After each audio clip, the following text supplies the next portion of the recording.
All right, we're going to move on now to example 4. Go ahead and pause the video now and fill in those values in the table values and see if you can figure out what the limit is for example 4.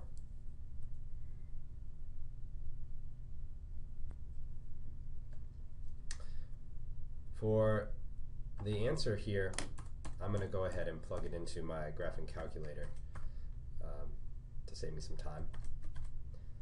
And when I do this, there's cosine of 2 times x divided by 100,000. And again, I graph that. The graph doesn't really matter. And then I plug in these numbers, negative 0.1, negative 0.01, 0.1, and 0.01. And I get some nice numbers. And I'm going to just try and plugging in 0 as well. And it looks like when I plug in 0, I get 0. So I can go back to my answer sheet and see what it gives me. And it looks like here I got 0.01, 0.0001, 0.0001,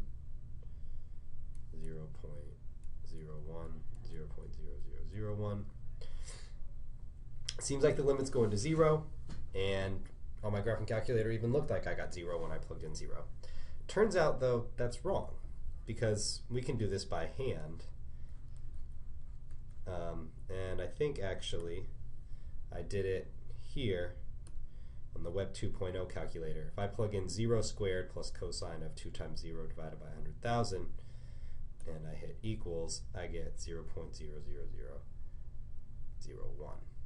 And what's going on here is this is 0 squared plus cosine of 2 times 0 divided by 100,000. Cosine of 2 times 0 is cosine of 0.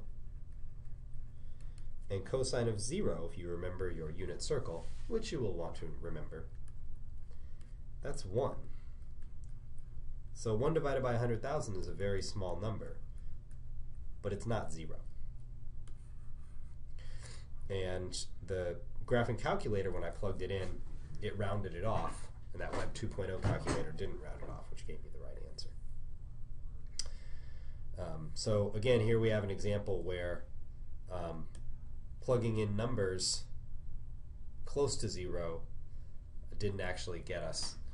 It sort of misled us to what we thought the correct answer was, and even needing to be careful of how many decimal places we're rounding to. Okay, go ahead and pause the video now and try example 5. Plug those numbers in for this function, sine of pi divided by x, and see what values you get out. Pause the video now, go ahead and do that. Okay, so when I plug these in, sine of pi divided by 0.1, that's the same thing as sine of 10 pi, which, again, for my unit circle, I know that 10 pi is just going around the circle 5 times. So this is the same thing as sine of 0, which is just 0. So I get 0 here. Sine of 0.01, that's the same thing as 100 pi, which comes out to give me the same thing of 0. All of these will equal 0. This is the same thing as negative 10 pi, negative 100 pi, negative 1,000 pi. When I do 1 divided by 100.5, though, that ends up giving me sine of, let's see, pi divided by 1 over 100.5 gives me 100.5 pi, which, when I look at my terminal side, is actually the same thing as sine of pi over 2, which is in fact equal to 1. So from the first 6 entries, you would have been pretty confident in saying that the limit for this function is 0. But the very last calculation should make you think differently. 1 divided by 100.5 is a very small decimal number. It's pretty close to it's pretty close to this value right here, but I'm getting something that's totally not 0. And what's going on here is if I graph this, I can get a picture that will help me understand a little better what's going on. So now I do sine, oh dear, that's not what I wanted at all. Sine of pi divided by x, and when I graph that, it gives me that thing right there. And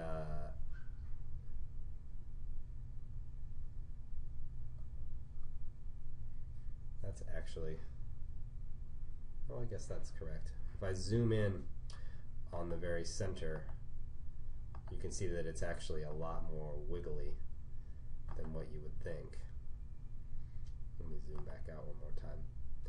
So what's going on here is this looks like a normal sine curve, sort of up and down, but it's getting all bunched up as you get closer and closer to 0.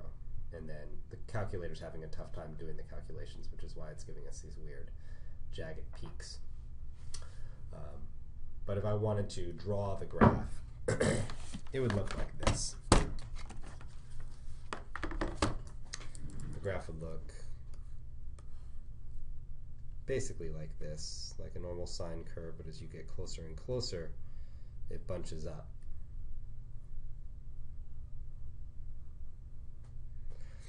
And what's going on here is it's actually hitting every single value between 0, remember the top part of a sine is +1, and the bottom part is -1. So we're getting up to the top values there and the bottom values there, but it's all bunching up close by there, which is why I can get a 0 value at some spots and a 1 value at others. So in this case, the limit does not exist, because as I get x closer and closer to 0, my y values are not settling on a certain number. They're bouncing back and forth. It could be 0, it could be 1, it could be -1, it could be anything in between that the graph is in fact hitting all those. So here, plugging in a bunch of numbers close to it actually misled me again. I thought I knew what it was. I didn't. And if I try to just plug in 0 here, sine of pi divided by 0, that doesn't make any sense because your calculator won't let you divide by 0. So here, we can't plug in 0, and even plugging in numbers close by won't give us the right thing. And our very last example here of why this is confusing is the limit as x approaches 0 of the absolute value of x divided by x. So go ahead and pause your video now and see if you can calculate what these values are for the table. Okay, this one I can actually do by hand. So what happens when I plug in 0.1? Well, that's just 0.1 absolute value divided by 0.1. But the absolute value of a positive number is just that same number. 0.1 divided by 0.1 is just 1. And in fact, for all my positive numbers, I'll just get 1. Now how about when I plug in negative 0.1? What happens here is that on top, my negative 0.1 turns into a positive 0.1, but I still got the negative on the bottom. And a positive divided by a negative is a negative. And that'll be the same for those two as well. So here, I'm getting 1s as I get closer and closer to 0 from one direction, and I'm getting a -1 when I come from the negative side. So once again, this limit does not exist. And again, if I tried to just plug in 0, I'd get the absolute value of 0 divided by 0. That's 0 over 0, which doesn't actually make any sense. You can't plug that into your calculator and make any sense out of it. So our conclusion is that just plugging in values close to where we want the limit is not enough to tell us what the limit is. And just plugging in the number also sometimes won't work. So this idea of getting closer and closer and plugging in values into a calculator gives us a very good idea about what's going on with the limit, but it's not sufficient to really tell us what the limit will be in all situations. And in the next couple sections, we'll talk about some better methods to calculate these limits.